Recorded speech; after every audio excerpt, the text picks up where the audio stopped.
हर साल भक्त हनुमान जयंती का त्योहार बड़े उत्साह से मनाते हैं। हर साल की तरह इस साल भी सभी मंदिरों में, भक्तों के घर, कीर्तनों में, हर जगह हनुमान जयंती का त्योहार बड़े ही धूमधाम से मनाया जा रहा था।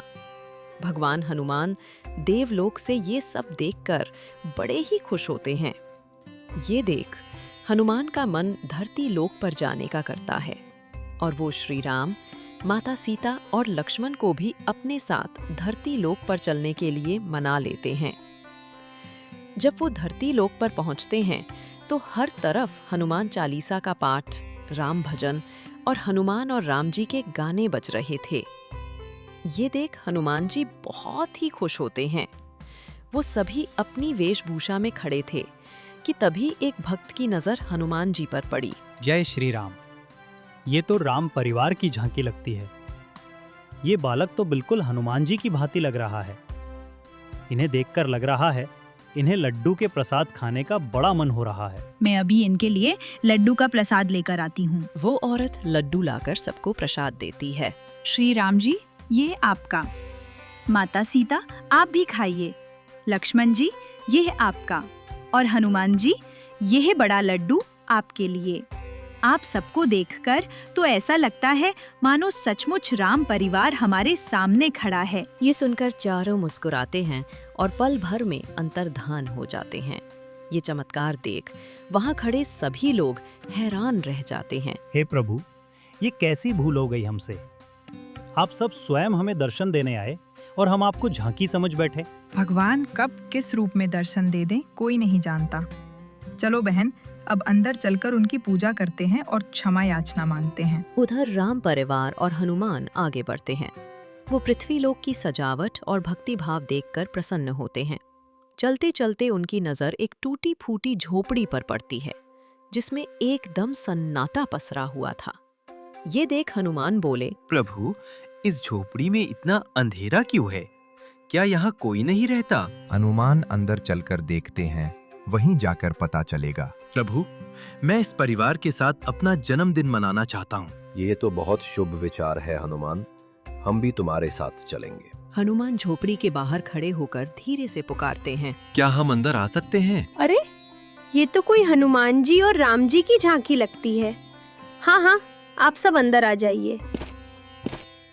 मैं अपना जन्मदिन आप सबके साथ मनाना चाहता हूँ और केक काटना चाहता हूँ। लेकिन मेरे पास खिचड़ी के अलावा और कुछ नहीं है। प्रभु, आज के इस शुभ अवसर पर आप मेरे घर भगवान के रूप में आए हैं।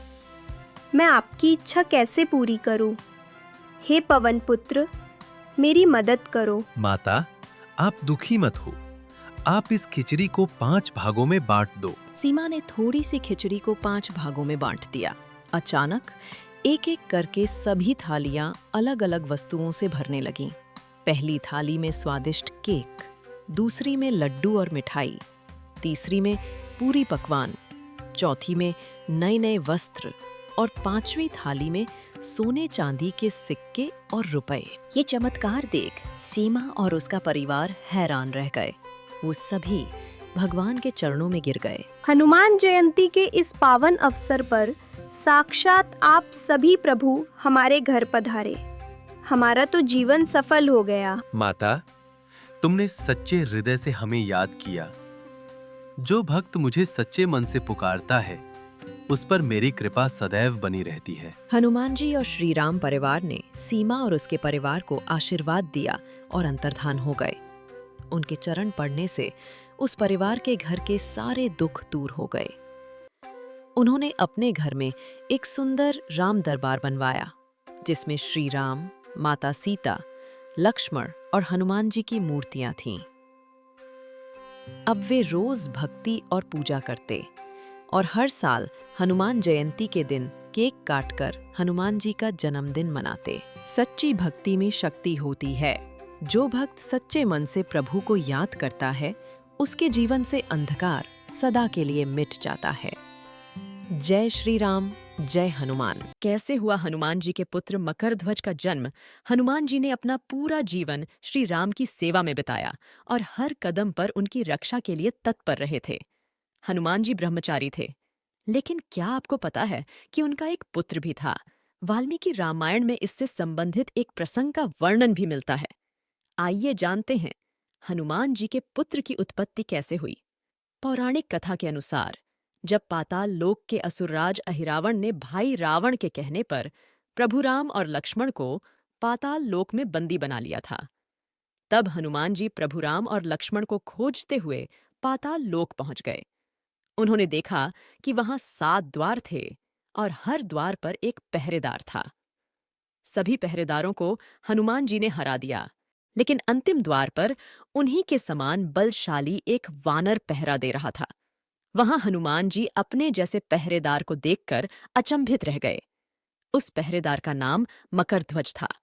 उसने स्वयं को हनुमान का पुत्र बताया, तो हनुमान जी अत्यंत क्रोधित हो गए और इस बात को मानने को तैयार नहीं हुए। तब मकरध्वज ने अपनी उत्पत्ति की कथा हनुमान जी को सुनाई। मकरध्वज ने हनुमान जी से बोला कि आप जब लंका जलाकर समुद्र में आग बुझाने को कूदे थे, तब आपके शरीर का तापमान बहुत ज्यादा था।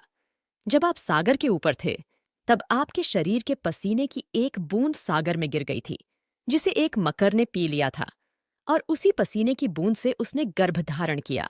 बता दें कि वह मकर पूर्व जन्म में कोई अप्सरा थी, जो श्राप के कारण मकर बन गई थी और उसी के गर्भ से मकरध्वज का जन्म हुआ।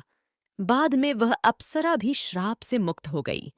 एक दिन पाताल के असुरराज अहिरावण के सेवकों ने खाने के लिए उस मकर को पकड़ लिया, लेकिन जब उसका पेट चीर रहे थे, तभी उसमें से वानर की आकृति का एक मनुष्य निकला, जो कि मैं था। सेवक बालक को अहिरावण के पास लेकर गए। अहिरावण ने मुझे पातालपुरी का रक्षक नियुक्त कर दिया। वह मैं ही हूं जो मकरध्वज के नाम से प्रसिद्ध हुआ। यह कथा जानकर हनुमान जी ने मकरध्वज को अपने गले से लगा लिया। हनुमान जी ने अहिरावण का वध कर प्रभु श्री राम और लक्ष्मण को मुक्त कराया। इसके बाद उन्होंने अपने पुत्र मकरध्वज को पाताल लोक का राजा नियुक्त कर दिया। हनुमान जी ने मकरध्वज को धर्म के मार्ग पर चलने की प्रेरणा दी। खास बात यह है कि भारत में मकरध्वज के मंदिर भी हैं, जिन पर काफी श्रद्धालु जाते हैं। इनमें से पहला मंदिर द्वारिका, गुजरात में है। यह गुजरात की मुख्य द्वारिका से लगभग 2 किलोमीटर दूर है। इस मंदिर को दांडी हनुमान के नाम से भी जाना जाता है। कहा जाता है कि इसी स्थान पर अपने पुत्र मकरध्वज से हनुमान जी पहली बार मिले थे। दोनों पिता पुत्र की यहाँ पर बगैर किसी शस्त्र के प्रतिमा है। दूसरा मंदिर ब्यावर, राजस्थान में है। यहाँ भी पिता पुत्र दोनों ही की पूजा की जाती है। कहा जाता है कि इस स्थान पर भक्तों की मनोकामनाएं पूर्ण होती हैं, साथ ही तमाम बाधाओं से भी उसकी रक्षा होती है। अगर आपको हमारा वीडियो पसंद आया तो कृपया लाइक करें, सब्सक्राइब करें और बेल आइकन दबाएं